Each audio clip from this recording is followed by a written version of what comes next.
കറുത്ത കൈകളിൽ ഇട്ടതിന് ശേഷം ഇത്രയ്ക്കും മാറ്റുമോ? എന്തായാലും നിങ്ങളുടെ ചർമ്മം തിളക്കം നൽകാൻ സഹായിക്കും. അതെന്താണെന്നൊക്കെ ഉള്ളത് പറയാം. വീഡിയോയിലേക്ക് പോകാം. നമ്മൾ പലരുടെയും ചർമ്മം കാണുമ്പോൾ അസൂയത്തോടു കൂടി നോക്കാറുണ്ടോ? ഞാൻ നോക്കാറുണ്ട്. കൊറിയക്കാരുടെ ചർമ്മമാണ് എനിക്ക് ഏറ്റവും കൂടുതൽ കുശുമ്പോട് കൂടി ഞാൻ നോക്കാറുള്ളത്. എന്തായാലും നമ്മുടെ കൊറിയക്കാരുടെ ആ ഒരു സ്കിൻ കെയർ നമുക്കൊന്ന് ചെയ്താലോ? അവരുടെ സ്കിന്നിന് ആ ഒരു തിളക്കം നൽകാൻ അവരെന്താണ് ചെയ്യുന്നതെന്നുള്ളത് നമുക്കൊന്ന് കണ്ടെത്തിയാലോ? ഞാൻ കണ്ടെത്തിയിട്ടുണ്ട്. അതാണ് ഇന്ന് ഞാൻ നിങ്ങളുമായിട്ട് ഷെയർ ചെയ്യുന്നത്. കൊറിയക്കാരുടെ ചർമ്മം പോലെ ആക്കാൻ നമുക്കും ഒന്ന് നോക്കിയാലോ? എൻ്റെ ഇപ്പം ചർമ്മം കൊറിയക്കാരെ പോലെ ആയില്ലെങ്കിലും എൻ്റെ ചർമ്മത്തെക്കാട്ടിൽ ഇരട്ടി മാറ്റം നൽകാൻ നിങ്ങൾക്ക് സാധിക്കും. എന്തായാലും നമുക്ക് ആ ഒരു കാര്യം എന്താണെന്നുള്ളത് പറയാം. അതിലേക്ക് പോകുന്നതിന് മുന്നേ നിങ്ങൾ ആദ്യമായിട്ടാണോ എൻ്റെ ചാനൽ കാണുന്നത്? ആദ്യമായിട്ടാണ് ചാനൽ കാണുന്നതെങ്കിൽ മറക്കാതെ തന്നെ എൻ്റെ ചാനൽ ഒന്ന് സബ്സ്ക്രൈബ് ചെയ്തേക്കണേ. ഇപ്പം നിങ്ങൾ എൻ്റെ ചാനൽ സബ്സ്ക്രൈബ് ചെയ്തിട്ടുണ്ടെങ്കിൽ 1000 നന്ദി. മുന്നോട്ടും എന്നെ സപ്പോർട്ട് ചെയ്യാനായിട്ട് നിങ്ങൾ മറക്കരുത്. നിങ്ങൾക്ക് എല്ലാവർക്കും സുഖമാണോ? എന്തായാലും നമ്മുടെ വീഡിയോയിലേക്ക് പോകാം. ഹായ്, അസ്സലാമു അലൈക്കും. Welcome back to my channel. ഞാൻ റംസാനിയ. ഞാനൊരു ബ്യൂട്ടീഷ്യനാണ്. ഇന്നത്തെ വീഡിയോ എന്താന്ന് വെച്ച് കഴിഞ്ഞാൽ കൊറിയക്കാരുടെ സ്കിൻ കെയർ ആണ് ഞാൻ ഇന്ന് നിങ്ങളുമായിട്ട് ഷെയർ ചെയ്യുന്നത്.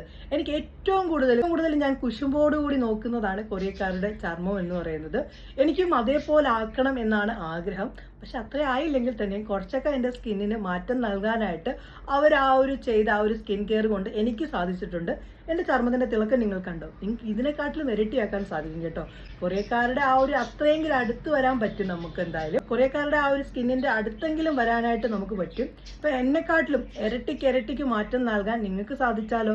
എന്തായാലും കൊറിയക്കാരുടെ ആ ഒരു സ്കിൻ കെയർ എന്താണെന്നുള്ളതും അത് ചെയ്യുന്നത് എങ്ങനെയാണെന്നും അതിനെന്തെല്ലാം കാര്യങ്ങൾ വേണമെന്നൊക്കെ ഉള്ളത് നമുക്ക് കണ്ടു നോക്കാം. അതിലേക്ക് പോകാം. കൊറിയക്കാരുടെ സ്കിൻ വൈറ്റനിങ് പാക്കാണ് നമ്മൾ തയ്യാറാക്കുന്നത്. അതിനുവേണ്ടി 2 ടേബിൾ സ്പൂൺ പച്ചരി, 2 ടേബിൾ സ്പൂൺ ഉഴുന്ന് 4 മണിക്കൂർ കുതിരാനായിട്ട് വെച്ചതിന് ശേഷം നല്ല പോലെ അരച്ചെടുക്കണം. അരയ്ക്കാനായിട്ട് നമ്മൾ വെള്ളം ചേർക്കേണ്ടത് 4 ടേബിൾ സ്പൂണാണ് വെള്ളം ചേർക്കേണ്ടത്. അങ്ങനെ വെള്ളമെല്ലാം ചേർത്ത് നല്ല പോലെ അരച്ചെടുത്തിട്ടുണ്ട്. നമ്മുടെ ഈ ഒരു സംഭവം ഉണ്ടല്ലോ, ദോശമാവിൻ്റെ പരുവത്തിലാണ് കിട്ടേണ്ടത്. അധികം ലൂസ് ആവാനും പാടില്ല, എന്നാൽ അധികം ടൈറ്റ് ആവാനും പാടില്ല. ഇപ്പം നിങ്ങളിപ്പം ദോശമാവ് ഉണ്ടാക്കുന്ന സമയത്ത് ഉപ്പും സോഡാപ്പൊടിയും ചേർക്കാത്ത മാവ് വേണമെങ്കിലും നിങ്ങൾക്ക് പാക്ക് ഉണ്ടാക്കാനായിട്ട് ഉപയോഗിക്കാവുന്നതാണ്.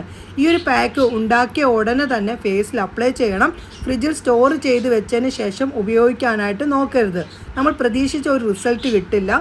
ഉണ്ടാക്കിയ ഉടനെ തന്നെ ഉപയോഗിക്കുകയാണെങ്കിൽ നല്ല പോലെ ഒരു റിസൾട്ട് കിട്ടുന്നതാണ്. ഇനി അടുത്തതായിട്ട് ഇത് ചേർക്കുന്നത് എന്താണെന്ന് വെച്ച് കഴിഞ്ഞാൽ മിൽക്ക് പൗഡർ, അതായത് നമ്മുടെ പാൽപ്പൊടിയാണ് നമ്മൾ ചേർക്കേണ്ടത്. അത് 1 ടേബിൾ സ്പൂണാണ് പാൽപ്പൊടി ചേർക്കേണ്ടത്. അങ്ങനെ പാൽപ്പൊടി ചേർത്തിട്ടുണ്ട്. അതിനുശേഷം ഞാൻ ഇതിനകത്തേക്ക് ഒലിവ് ഓയിൽ ചേർത്തിട്ടുണ്ടായിരുന്നു. അത് വീഡിയോ എടുക്കാൻ വിട്ടുപോയതാണ്. നിങ്ങൾക്കിപ്പോൾ ഒലിവ് ഓയിൽ ഇല്ല എങ്കിൽ നിങ്ങൾക്ക് വെളിച്ചെണ്ണ വേണമെങ്കിലും ചേർക്കാവുന്നതാണ്. അതിനുശേഷം നല്ല പോലെ ഞാൻ മിക്സ് ആക്കിയിട്ടുണ്ട്. ഇതാ മിക്സ് ആക്കി കഴിയുമ്പോൾ ഈ ഒരു പരുവത്തിലായിട്ട് കിട്ടും. മിൽക്ക് പൗഡർ ഫേസിലിടുന്നവർക്ക് അലർജി ആണെങ്കിൽ അത് സ്കിപ്പ് ചെയ്യാം. അതിന് പകരം നിങ്ങൾക്ക് റൈസ് പൗഡർ യൂസ് ചെയ്യാവുന്നതാണ്. ഇനി അടുത്തതായിട്ട് ഇത് ചേർക്കുന്നത് നമ്മുടെ നാരങ്ങ നീരാണ്. അരമുറി നാരങ്ങ നീരും കൂടി ഞാൻ ചേർത്ത് കൊടുക്കുകയാണ്. അങ്ങനെ അരമുറി നാരങ്ങ നീരും ചേർത്തതിന് ശേഷം നല്ല പോലെ മിക്സ് ആക്കുക. നാരങ്ങ നീര് നമ്മുടെ ഫേസിനൊരു ബ്ലീച്ച് എഫക്റ്റ് നൽകാനും ഫേസിനൊരു പെട്ടെന്നൊരു നിറം നൽകാനും സഹായിക്കുന്നതാണ്. അങ്ങനെ ലെമൺ ജ്യൂസൊക്കെ ചേർത്ത് മിക്സ് ആക്കിയതിന് ശേഷം നമ്മുടെ പാക്ക് അങ്ങനെ റെഡി ആയിട്ടുണ്ട്. ഇനി ഞാൻ നിങ്ങളെ റിസൾട്ട് കാണിക്കാം. റിസൾട്ട് കണ്ടതിന് ശേഷം നിങ്ങൾ തീരുമാനിക്കുക ഈ പാക്ക് ഉപയോഗിക്കണോ വേണ്ടേ എന്നുള്ളത്. 100% റിസൾട്ട് കിട്ടുന്നത്. എന്തായാലും ഞാൻ എൻ്റെ നിറമില്ലാത്ത കൈകളിലേക്ക് ഈ പാക്ക് ഇട്ട് കൊടുക്കുകയാണ്.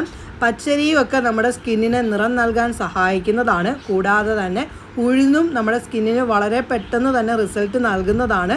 മിൽക്ക് പൗഡറും ലെമണും ഒക്കെ പെട്ടെന്നൊരു സ്കിന്നിന് ചേഞ്ചസ് നൽകാൻ സഹായിക്കുന്നതാണ്. ഞാൻ എൻ്റെ കറുത്ത കൈകളിലേക്ക് ഇട്ട് കൊടുത്തിട്ടുണ്ട്. ഇട്ട് കൊടുത്തതിന് ശേഷം 10 മിനിറ്റ് വരെ നമ്മൾ വെയിറ്റ് ചെയ്യണം. 10 മിനിറ്റ് വരെ വെയിറ്റ് ചെയ്യുമ്പോഴത്തേക്ക് നല്ല പോലെ ഉണങ്ങും. ഉണങ്ങിയതിന് ശേഷം നമ്മളിത് കഴുകാവുന്നതാണ്. നിങ്ങൾക്ക് ഈ പാക്ക് ഫുൾ ബോഡിയിലും അപ്ലൈ ചെയ്യാം. അങ്ങനെ ഉണങ്ങിയിട്ടുണ്ട്. ഉണങ്ങിയതിന് ശേഷം കുറച്ച് വെള്ളം മുകളിലൂടെ ഒന്ന് തേച്ച് കൊടുത്തിട്ട് നല്ല പോലെ ഒന്ന് മസാജ് ചെയ്തതിന് ശേഷം ഇത് തുടച്ച് മാറ്റാവുന്നതാണ് കേട്ടോ. ഫുൾ ബോഡിയിൽ അപ്ലൈ ചെയ്യുന്ന സമയത്ത് ഇതേപോലെ തന്നെ നിങ്ങൾ ചെയ്യാനായിട്ട് നോക്കണം. തുടച്ചിട്ടുള്ള റിസൾട്ട് കണ്ടോ? ഞാൻ പോലും ഈ റിസൾട്ട് കണ്ട് ഷോക്കായി പോയിട്ടുണ്ട്. അടിപൊളിയാണ് കേട്ടോ. നിങ്ങൾ എന്തായാലും ഈ പറയുന്ന പാക്ക് ഒന്ന് ട്രൈ ചെയ്യണം.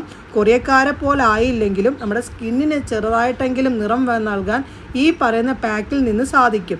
വെറും വാക്ക് പറയുകയല്ല, ഉപയോഗിക്കുമ്പോഴാണ് നിങ്ങൾക്ക് മാറ്റം കാണാനായിട്ട് സാധിക്കുന്നത്. റിസൾട്ട് കണ്ടോ? അടിപൊളിയാണ്. കണ്ടല്ലോ എന്തെല്ലാം കാര്യങ്ങൾ വേണമെന്നൊക്കെ ഉള്ളത്. 100% റിസൾട്ട് നൽകുന്നതാണ്. കൊറിയക്കാരെ പോലെ ചർമ്മം തിളക്കം വെക്കാൻ ഈ പറഞ്ഞ കാര്യത്തിൽ നിന്ന് സാധിക്കും. അവരുടെ ഒരു സ്കിൻ കെയർ ആണ് നമ്മൾ ചെയ്തത്.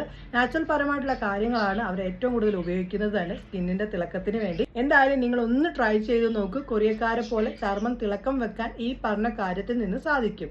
എന്തായാലും ചെയ്തിട്ട് അതിന്റെ റിസൾട്ട് വന്ന് പറയണേ കേട്ടോ. ഇന്നത്തെ വീഡിയോ നിങ്ങൾക്ക് ഇഷ്ടപ്പെട്ടോ? വീഡിയോ ഇഷ്ടപ്പെട്ടാൽ തീർച്ചയായിട്ടും ഒന്ന് ലൈക്ക് ചെയ്തേക്കണേ. ഇഷ്ടപ്പെട്ടിട്ടില്ല എങ്കിൽ ഡിസ്ലൈക്ക് ചെയ്തോളൂ. എന്തെങ്കിലും സംശയങ്ങളൊക്കെ ഉണ്ടെങ്കിൽ വന്ന് ചോദിക്കുക, അതിന്റെ മറുപടി പറയുന്നതാണ്. ഈ ഒരു വീഡിയോ മാക്സിമം നിങ്ങൾ ഫ്രണ്ട്സിലേക്കും ഫാമിലി ഗ്രൂപ്പിലേക്കും ഷെയർ ചെയ്യണേ കേട്ടോ. പുതിയൊരു വീഡിയോയുമായി കാണുന്നവരെ നിങ്ങൾക്ക് എല്ലാവർക്കും നല്ലൊരു ദിവസം ആശംസിക്കുന്നു. ബൈ.